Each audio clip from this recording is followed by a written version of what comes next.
Je me suis rattachée à la compagnie Rasposo. On a fait appel à moi parce que Marie voulait impérativement mettre un tigre dans son spectacle.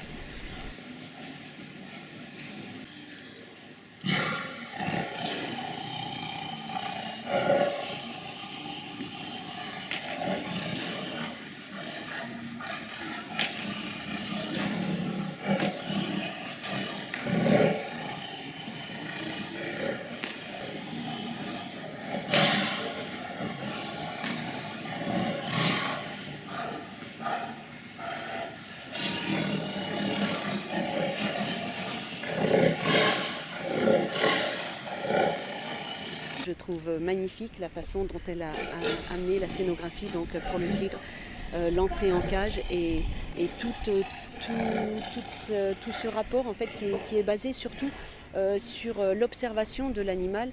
On entend la respiration, son pas, et c'est moins basé sur le travail, la performance, mais plus le contact entre l'homme et l'animal et la complicité. Et je trouve ça très très beau. Et je veux dire, moi j'apprécie vraiment de travailler dans le cirque contemporain.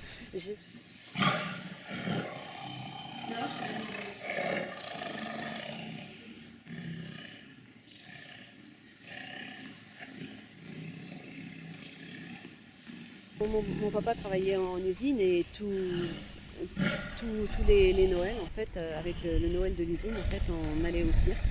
Et je suis tombée amoureuse des fauves surtout.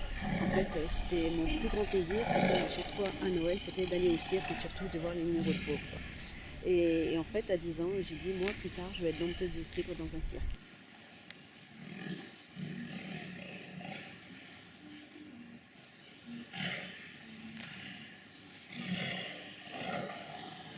Ça reste toujours des animaux sauvages, quoi, avec leur instinct de prédateur. Des fois, en sortant de cage, on se dit aujourd'hui c'était un petit peu chaud, c'est pas passé frais.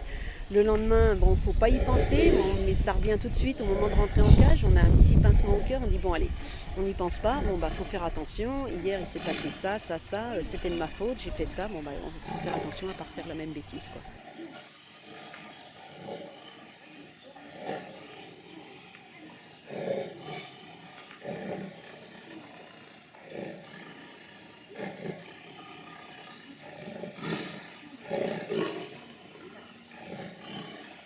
Il y a un dompteur que j'ai rencontré en fait, je dirais Najib, en fait, qui travaillait au parc de Fréjus, au safari park de Fréjus, qui m'a mis pour la première fois un bébé tigre dans les bras. Ensuite, j'ai rencontré Joseph Koritnig, auprès de qui j'ai eu mes premiers tigres, vu que mes deux premiers tigres, je les ai eus, ils avaient 8 jours et je les ai élevés au biberon. Et qui était vraiment un dompteur mais fabuleux, quoi, où on le regardait travailler, en fait, c'était pareil, pas un mot, c'était tout en douceur.